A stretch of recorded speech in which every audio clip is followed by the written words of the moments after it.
Welcome to the Liverpool FC Journal. I'm Owen James. This is your latest Liverpool news, guys. It is, the 13th now of November. Obviously, international break is still ongoing. We're just into it, aren't we? A couple of weeks of sheer boredom. International teams playing and hoping that all our players obviously come back from their international duty with their respective countries fit and raring to go for the Forest game, being obviously the first game back for Liverpool. This in this international break, it's kind of understandable that other stories kind of take over.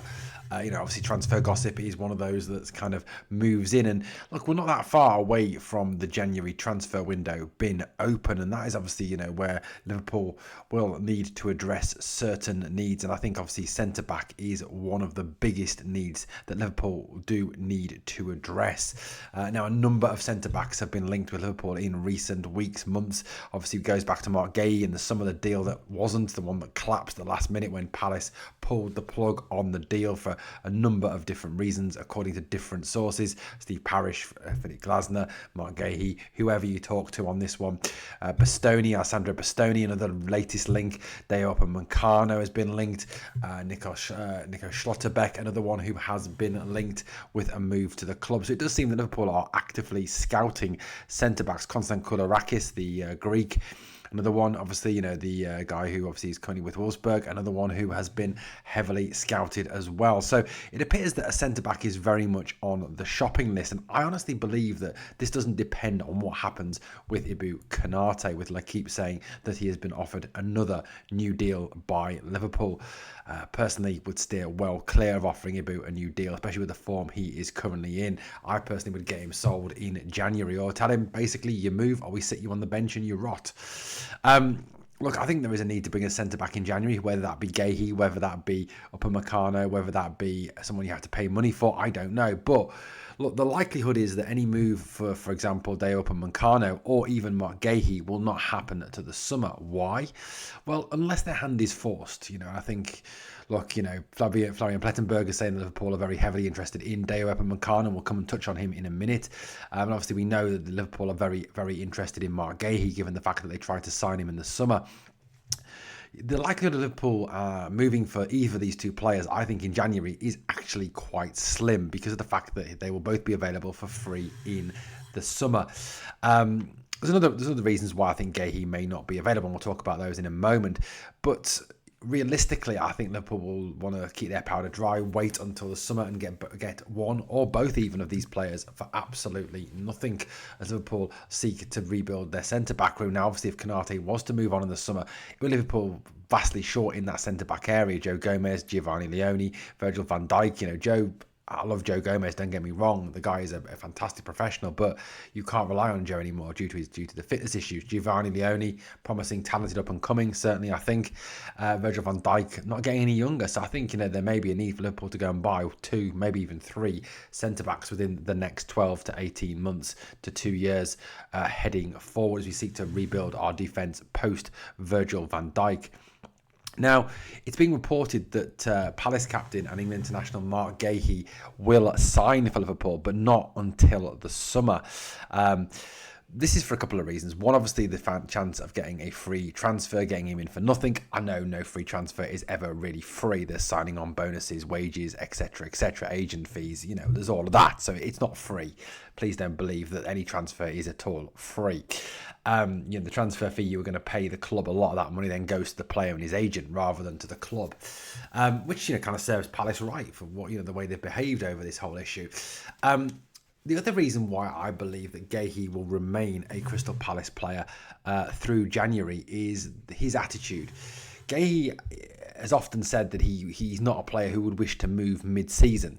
He, I think, wants to see out the season with Palace, to finish the season off and then move on to a new club.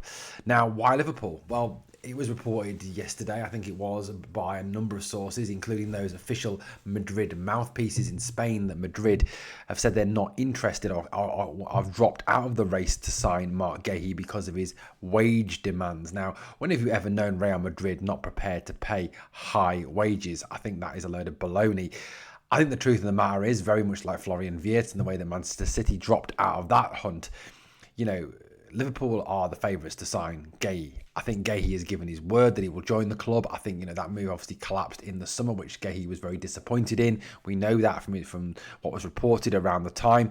And it's believed that Guehi gave his word at that point that he would then join Liverpool in the summer on a free transfer. Personally think that, if this is a deal that Liverpool can get across the line, if Richard Hughes can get this deal across the line, which I think is very likely that he will, that Guehi would be an outstanding defender for Liverpool, a leader at the back, a future captain possibly, but certainly someone who I think could bring some real defensive solidity. And I think it's arguable that the missing out of Marc Guehi in the summer was a major blow to Liverpool and has really affected their defence and their title defence going forward. But I would say that Guehi is an extremely realistic prospect and probably will, I think, sign in the summer on a free transfer for Liverpool. Now, the other player who's been linked, according to Florian Plettenberg and Toby Altschaf, was Deo Upamecano, who is also out of contract at Bayern Munich at the end of the season. Now, Upamecano was actually the centre-back partner for Ibu Konate at RB Leipzig, and Liverpool apparently looked at both players and decided to take Konate over Upamecano, his French teammate. Now, Upamecano was at one point described as the French Harry Maguire, not in a positive way. Not that being Harry Maguire could ever be positive, you understand. I think playing for Man United can never be a good thing, or being Harry Maguire could never be a good thing. But he has developed, he has got better and improved. He's obviously now with Bayern Munich, where he's been very, very successful. However, he's not signed a new deal with Bayern Munich and will leave on a free transfer at the end of the season, which has led to the likes of Altschaf and Plettenberg saying that Liverpool, obviously with the drama around Konate, and obviously the fact that Virgil's not getting any younger, saying that, Upamecano is very much a realistic target for Liverpool. Now, obviously, the other Bundesliga defender who's been linked with Liverpool is Nico Schlotterbeck of Borussia Dortmund. However, it's felt that Schlotterbeck is more likely to join Bayern Munich, replacing Upamecano rather than Liverpool. That is the received wisdom in Germany amongst the writers, and obviously was reported in Bild today as well. Now, in terms of Upamecano, he was asked about his future by L'Equipe. Now, L'Equipe, obviously, for those of you who are aware or not aware, is a major French sporting paper. It is very well respected. This is what he said to L'Equipe. He said, "My agent is taking care of it. We will make the right decision. I am receiving good advice. I am focused on this season and my goals with the club and the national team. I don't have the headspace for it." So, it's very much my agent will take care of it. Yes, I am going to move on, but it's down to my agent now to find the best possible deal for me. And I admire the honesty. This is what I'd like from Ibu, is this open honesty of where his head's at that we're not getting at the moment, that he's kind of, I think misleading the fans a la Trent to some degree. Now, Upamecano has not only been linked with a move to Liverpool, but also Real Madrid reportedly interested in Upamecano, which of course could mean that if he goes there, they don't want Ibu, which could then mean an interesting situation with Ibu. Is he going to Bayern because they can't get Guehi? Is he going to go to PSG because they can't get Guehi or Schlotterbeck? It could be a whole merry-go-round of centre-backs. I think the likelihood out of all those centre-backs that we're talking about, Upamecano, Schlotterbeck and Guehi, is that Guehi will sign for Liverpool, but I don't think the other two will. I think Schlotterbeck will go to Bayern Munich, and I think Upamecano will join Real Madrid. Guys, I'd love to know your thoughts on this and your opinions. Drop me a comment, and if you've enjoyed the content, please like, comment, share, and subscribe, and I'll catch you on the next one.